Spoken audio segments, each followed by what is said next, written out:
ಹಳೆಯ ಚಿನ್ನದ ಒಡವೆನ ಅಧಿಕ ಬೆಲೆಗೆ ಮಾರಬೇಕೆ? ಅಂದ್ರೆ ಆಟಿಕಾಗೆ ಕಾಲ್ ಮಾಡಿ 8880300300. Attica gold company. ಕಾಡುಗೋಡಿಯಲ್ಲಿ ತಾಯಿ ಮತ್ತು ಪ್ರಿಯಕರನಿಂದ ಮಗು ಕೊಲೆ ಪ್ರಕರಣಕ್ಕೆ ಸಂಬಂಧಪಟ್ಟಂತೆ ಇನ್ನು ಪೊಲೀಸರ ಕೈಗೆ ಸಿಕ್ಕಿಲ್ಲ ಆ ಪಾಪಿ ತಾಯಿ ಪ್ರಿಯಾಂಕಾ. ಪೊಲೀಸರ ಮೇಲೇನೆ ಮೂಡುತ್ತಿದೆ ಈಗ ಹಲವು ಅನುಮಾನಗಳು. ಇನ್ನೂ ಕೂಡ ಆಕೆ ತಗ್ಲಾಕೊಂಡಿಲ್ಲ, ಆಕೆ ಬಗ್ಗೆ ಸುಳಿವು ಸಿಗ್ತಾ ಇಲ್ಲ. ಹಾಗಾಗಿ ಪೊಲೀಸರ ಮೇಲೇನೆ ಈಗ ಅನುಮಾನಗಳು ಶುರುವಾಗಿವೆ.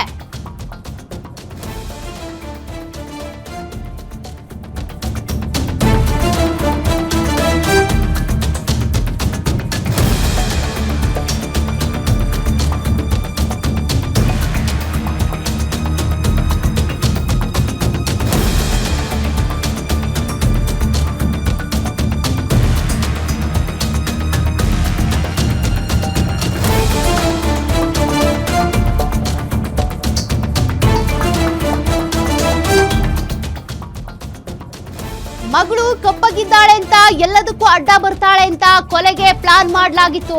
ಕೋಲಾರದ ಕಾಫಿ ಡೇ ಬಳಿ ಕಣ್ಣೆದುರೇ ಮಗಳನ್ನ ಕೊಲ್ಲಿಸಿದ್ಲು ಈ ಪಾಪಿ ತಾಯಿ. ಮೊದಲು ಐಸ್ ಕ್ರೀಮ್ಗೆ ಪಾಯ್ಸನ್ ಸೇರಿಸಿ ತಿನ್ನಿಸಿದ್ದಂತ ತಾಯಿ, ನಂತರ ಕಾರ್ನಲ್ಲಿ ಹೊಟ್ಟೆಗೆ ಒದ್ದು ಸಾಯಿಸಿದಂತ ಮೋಹನ್, ತಾಯಿ ಮುಂದೆನೆ ಕೊನೆಯುಸಿರು ಎಳೆದಿತ್ತು ಆ ಪುಟ್ಟ ಕಂದಮ್ಮ ವೆನ್ನೆಲ್ಲ.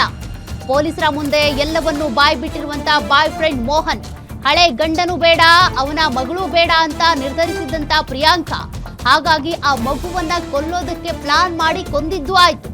ಮಗಳನ್ನ ಕೊಂದು IVF ನಲ್ಲಿ ಮಗು ಪಡೆದು ಹೊಸ ಜೀವನದ ಕನಸು ಕಂಡಿದ್ಲು ಈ ಪಾಪಿ ಪ್ರಿಯಾಂಕಾ. ಬಾಯ್ ಫ್ರೆಂಡ್ ಅರೆಸ್ಟ್ ಆಗ್ತಾ ಇದ್ದಂತೆ ಎಸ್ಕೇಪ್ ಆಗಿರುವಂತ ಪ್ರಿಯಾಂಕಾ, ಇನ್ನೂ ಕೂಡ ಪ್ರಿಯಾಂಕಾ ಬಗ್ಗೆ ಸುಳಿವಿಲ್ಲ. ಪೊಲೀಸರ ತನಿಖೆ ಬಗ್ಗೆನೇ ಈಗ ಅನುಮಾನ. ಇನ್ನು ಎಷ್ಟು ದಿನ ಬೇಕು ಈಗೇನು ಕಂಡು ಹಿಡಿಯೋದಕ್ಕೆ ಅಂತ.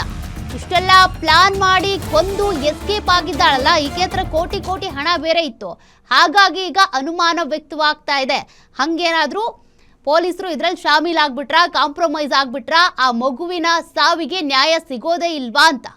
ಸದ್ಯ ಪೊಲೀಸರ ತನಿಖೆ ಬಗ್ಗೆನೂ ಕೂಡ ಈಗ ಹಲವು ಅನುಮಾನಗಳು ವ್ಯಕ್ತವಾಗ್ತಾ ಇವೆ. ಪಾಪಿ ತಾಯಿ ಮಗುವನ್ನ ಕೊಲ್ಸಿ ಎಸ್ಕೇಪ್ ಆಗಿದ್ದಾಳೆ, ಇನ್ನೂ ಕೂಡ ಆಕೆ ಬಗ್ಗೆ ಒಂದೂ ಸುಳಿವು ಸಿಗ್ತಾ ಇಲ್ಲ. ಯಾಕೆ ಹಾಗಾದ್ರೆ, ಎಲ್ಲಿ ಹೋಗಿದ್ದಾಳೆ? ಪಾಪ ಆ ಮಗು ಕಪ್ಪುಗಿದೆ ಅಂತ ಕೇರ್ಲೆಸ್ ಮಾಡ್ತಾ ಇದ್ಲು. ಅಷ್ಟೇ ಅಲ್ಲ, ಆ ಮಗು ತನ್ನ ಕಳ್ಳಾಟಕ್ಕೆ ಅಡ್ಡ ಬರುತ್ತೆ ಅನ್ನುವಂಥ ಕಾರಣಕ್ಕೆ ಮಗುವನ್ನೇ ಕೊಲೆ ಮಾಡಿಸ್ಬಿಟ್ಲು. ಆ ಮಗು ಕೊನೆಯುಸಿರು ಎಳಿತಾ ಇದ್ರೆ ಈಕೆ ಆ ಕೊನೆಯುಸಿರು ಎಳೆಯೋದಕ್ಕೆ ಸುಪಾರಿ ಕೊಟ್ಟು ಎದುರುಗಡೆನೇ ಕೂತಿದ್ಲು ಅಂದ್ರೆ ಈಕೆ ಎಂತ ಪಾಪಿ ತಾಯಿ. ನಾಚಿಕೆ ಆಗ್ಬೇಕಿಂತವ್ರಿಗೆ. ಇನ್ನು ಯಾರ ಜೊತೆಗೇನೋ ಸಂಬಂಧ ಇಟ್ಕೊಳಕ್ಕೆ, ಇನ್ಯಾರ ಜೊತೆನೋ ಮದುವೆ ಮಾಡ್ಕೋಬೇಕು ಅನ್ನೋ ಕಾರಣಕ್ಕೆ ಹೆತ್ತ ಕರುಳ ಬಳ್ಳಿಯನ್ನೇ ಸಾಯಿಸ್ತಾಳೆ ಅಂತ ಅಂದ್ರೆ ಈಕೆ ತಾಯಿನೇ ಅಲ್ಲ. ಫಸ್ಟ್ ಆಫ್ ಆಲ್ ಈಕೆಯನ್ನ ಕಂಡು ಹಿಡಿಯೋದಕ್ಕೆ ಆಗ್ತಾ ಇಲ್ವಲ್ಲ. ಪೊಲೀಸರು ಹಾಗಾದ್ರೆ ನಿಜಕ್ಕೂ ಕರ್ತವ್ಯ ಪ್ರಜ್ಞೆ ಮೆರೀತಿದಾರಾ, ಕರ್ತವ್ಯ ನಿರ್ವಹಿಸ್ತಿದಾರಾ? ಅದ್ರ ಬಗ್ಗೆನೇ ಈಗ ಅನುಮಾನಗಳು ವ್ಯಕ್ತವಾಗ್ತಾ ಇವೆ.